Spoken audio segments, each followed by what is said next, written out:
So, a person who says QAnon and cult whistleblower needs moving costs and is raising money, he's already raised about $1,000 from people.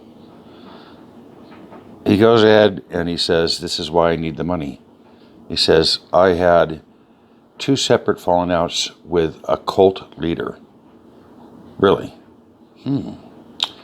What if I could show people that this person stated in writing that they wanted to start a cult? What would you guys say to that? So let me go on. He says the falling outs began in the middle of October, and the second was after, quote unquote, I came forward with my statement talking about the horrors this person and those related caused. During my first falling out, I was working as a night shift janitor while attending university. The second falling out, the first one here, he says he was followed home twice in that week and in panic quit his job out of paranoia, which the cult leader convinced me of. Is there any evidence of that?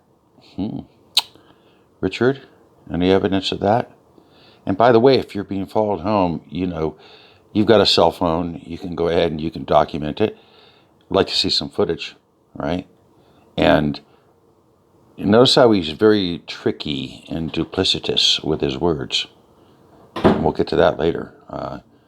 But he told me, and I've got screenshots, he told me that he had gone to the FBI, which I said, good. Absolutely. And he showed me screenshots. I'll be uploading those later. So he didn't tell me he quit his job because of a cult leader. He didn't tell me that at all.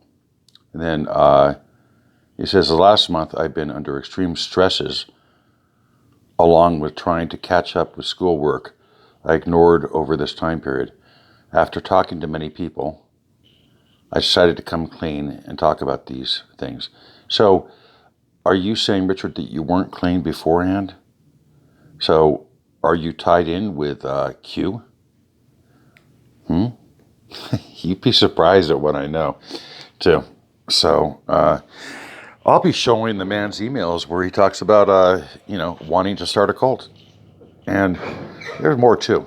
I'm going to go ahead and get this to Steve Outram. I think that he's a good guy for this. I trust him. And I've been sending emails to Steve